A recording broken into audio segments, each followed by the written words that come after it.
আসসালামু আলাইকুম প্রিয় দর্শক, শুভ সকাল। সকাল 10টা বাজে এখন। প্রচণ্ড বৃষ্টি হচ্ছে।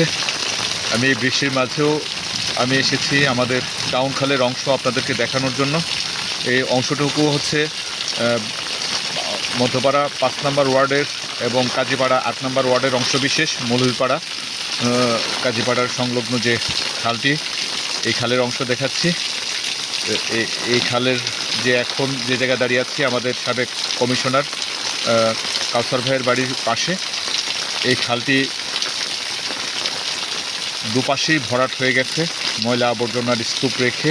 পাশাপাশি যেভাবে আগাছা উৎপন্ন হয়েছে খালে অব্যবহারের কারণে, ব্যবহার না থাকলে যে কোনো জায়গায় নষ্ট হয়ে যায়, ধ্বংস হয়ে যায়, ঠিক তেমনি এই খালটি ধ্বংস হয়ে গেছে।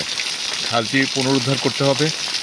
আমাদের তিতাস নদীর টানবাজার পাড় থেকে ফকিরা ফুল 300 মিটার প্রায় পরিচ্ছন্ন হয়েছে।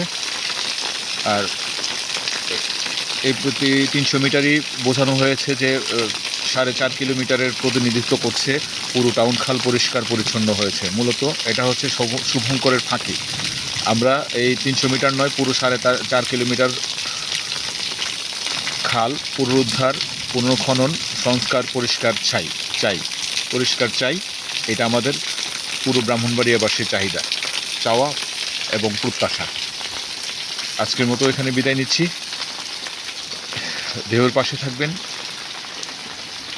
ঢেউ আপনাদের পাশে আছে, থাকবে ইনশাল্লাহ। আসসালামু আলাইকুম।